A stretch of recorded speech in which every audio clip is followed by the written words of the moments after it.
In this lecture video, we will discuss about the methods of blood collection. So, being in the hematology and in the phlebotomy section, we should probably know how to collect a blood and what are the methods that is included in blood collection. So, for reliable and accurate results of laboratory tests, it is essential to follow an SOP for specimen collection. So for hematological investigations, blood sample can be obtained from skin puncture and venipuncture. Now coming to the skin puncture, this kind of method is commonly used in infants and in small children if the amount of blood required is in small amount, and it is suitable for cell count, estimation of hemoglobin, determination of hematocrit by micromethod, and preparation of blood films. Now, blood obtained by skin puncture is also known as capillary blood. However, it is a mixture of blood from capillaries, venules, and arterioles, and it also contains tissue fluids that may sometimes interfere with the results. So, in adults, blood is obtained from the side of a ring or middle finger or from the earlobe, and in infants it is collected from the heel or the graded toe, and the puncture site is first cleansed with 70% ethanol or other suitable disinfectant, and after drying, a puncture sufficiently deep to allow free flow of blood is met with a sterile, dry, and disposable lancet. In my other videos, I have described how to use a lancet, so I want you to go and refer those videos. Now, the first drop of blood is wiped away with sterile dry cotton as it contains tissue fluids. Now, next few drops of blood are collected, and excessive squeezing should be avoided as it will dilute the blood with tissue fluid. Now, after collecting, a piece of sterile cotton is pressed over the puncture till bleeding ceases. Now, as compared to venous blood, hemoglobin, hematocrit, and then red cell count or WBC count are slightly higher in blood from skin puncture. As platelets adhere to the puncture site, platelet count is lower. And because of small sample size, immediate repeat testing is not possible if the result is abnormal. Now, blood should not be collected from gold or cyanosed skin, since false elevation of values of hemoglobin and red or WBC counts will be obtained. Now, here is a picture of how to collect a capillary blood or skin puncture. So we take the middle finger or the ring finger, and then we insert the lancet. We discard a few first drop, and then we take the blood that is required. And this is an adult. This is an adult skin puncture, and this one is in infants. So as you can see, the lancet is inserted on the feet, and then here we have the ring finger or the middle finger. So that's all about skin puncture. Now let's come to venous blood collection. So this is the most important type of blood collection, and this is what we follow in the laboratories while collecting blood or while doing the phlebotomy. Now, when multiple tests are to be done and larger quantities of blood is needed, anticoagulated venous blood should be obtained. And here is the method. I'll show you a picture as we go down. So method: first, due to the ease of access, blood is best obtained from the veins of the antecubital fossa. So I'll show a figure down there. We have a figure, and a rubber tourniquet of such inches is applied to the upper arm, and it should not be too tight and should not remain in place for more than 2 minutes. And the patient is first asked to make a fist so that veins become more prominent and palpable. Now, venipuncture site is cleansed with 70% ethanol or rectified spirit and then allowed to dry. That is for disinfection. Now the selected vein is anchored by compressing and pulling the soft tissue below the puncture site with the left hand.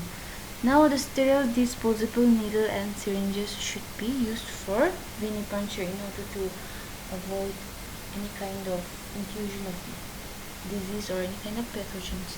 Now needle size should be 19 to 21 gauge in adults and 23 gauge in children. So we have different types of gauges. So what we need is 19 to 21 gauge in adults and 23 gauge in children. Now venipuncture is performed with the level of the needle up, and this should be level of the needle up and along with the direction of the vein. Now blood is withdrawn slowly, and then pulling the plugger quickly can cause hemolysis. So we have to pull the plunger slowly, and then tourniquet should be released as soon as blood begins to flow into the syringe. So many a times what we do a mistake is that after collection of blood only we release the tourniquet, but in the proper SOP is that we should release the tourniquet slowly as the blood begins to flow into the syringe.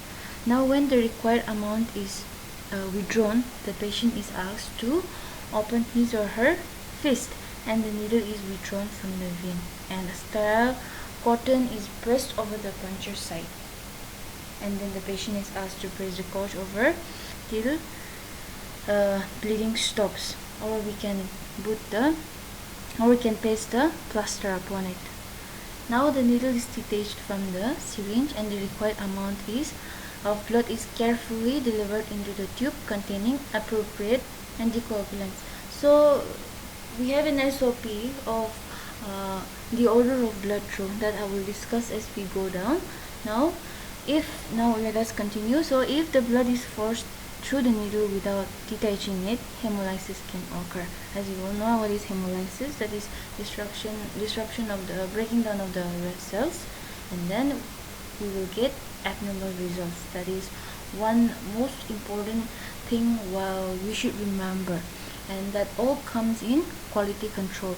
So that also we will discuss in another video. So for now, let us all keep in mind that we should do it slowly in order to avoid hemolysis.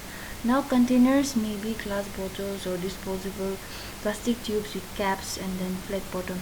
Now blood is mixed with the anticoagulant in the container thoroughly by gentle inversion or several times, and the container should be taken vigorously as it can cause frothing and hemolysis.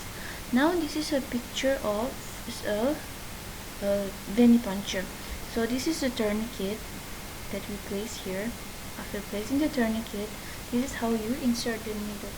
So this is the skin, we have the vein here, and we have the muzzle. So safety needles are used, so we have to make the incision. This is the vacuum cleaner tube, the blood and the hub. So you just press down with your left hand here, and then you insert the needle. So after inserting, you go for testing. So before you send to the lab, make sure that you mix the blood properly with the anticoagulant, if the anticoagulant is inside the tube. So we make certain inversions to mix it. Now after collecting, destroy the needle by using a needle destroyer or by throwing it into the sharps container. That is how we do venipuncture. Now the precautions that we have to keep in mind is that blood is never collected from an intravenous line from the arm being used for intravenous line, since it will dilute the blood sample. So blood is not collected from sclerosed vein and from area within hematoma, as it may cause interference in the test results. Now tourniquets should not be too tight and should not be applied for more than 2 minutes, as it will cause hemoconcentration and alteration of test results. And then puncture site should be allowed to dry completely after cleaning with alcohol before performing the venipuncture. That is from inside to the outside, that's how you clean. And fourthly, tourniquet should be released before removing the needle from the vein to prevent hematoma formation. And to avoid hemolysis, blood is withdrawn gradually, and a small bore needle should not be used. And the needle is detached from the syringe before dispensing blood into the container. So if a small bore needle is used, then there are chances of getting the red cells being damaged. So in order to avoid that damage, we have to use a needle that has a big bore size. So all samples are considered as infectious. Remember this, all samples are considered as infectious, and proper precautions must be observed while collecting blood from either from a vein or from a skin punch or from anywhere. Could be even while collecting urine also. Any kind of a sample should be treated as infectious. Now the anticoagulated blood sample should be tested within 1 to 2 hours of collection. So for that also we have different ranges that we will discuss later on, but the standard time that is required is between 1 to 2 hours of collection. And if this is not possible, samples should be stored in a refrigerator at 4 to 6 degrees Celsius for a maximum of 24 hours. So after 24 hours after refrigeration, if you perform, the test result will become abnormal, or it may give false positive or false negative. So after the sample is taken out from the refrigerator, it should be allowed to return to room temperature and mix properly and then tested. So that's how you keep in mind those points. So the order of draw, phlebotomy, order of draw, first there are different color tubes. So one mnemonic, mnemonic that you have to keep in mind is: boys love revision, girls like Titus love Greek yogurt. So B for blood cultures, L for light blue, revision red, girls gold color, like light green, Titus dark green, love lavender, Greek gray, yogurt yellow. So that's how you keep in mind the mnemonics of the order of draw. So we have different tubes. First we have the blood cultures. It should be a little bit dark color, dark red color, that is for blood cultures. Sodium citrate, clot activator, that is again red. SST, that is serum separation tubes, that is yellow color. Lithium heparin, and then we have sodium heparin. We have the EDTA, and have the sodium fluoride, and lastly we have the SCT solution. So these different types of tubes again will be discussed in another video. So I want all of you to go and watch that video also. So that is the order of draw. So that's how you perform, that's how you collect blood by different methods. We have the skin puncture, and then that's how you do. We have the venous puncture or venous blood collection.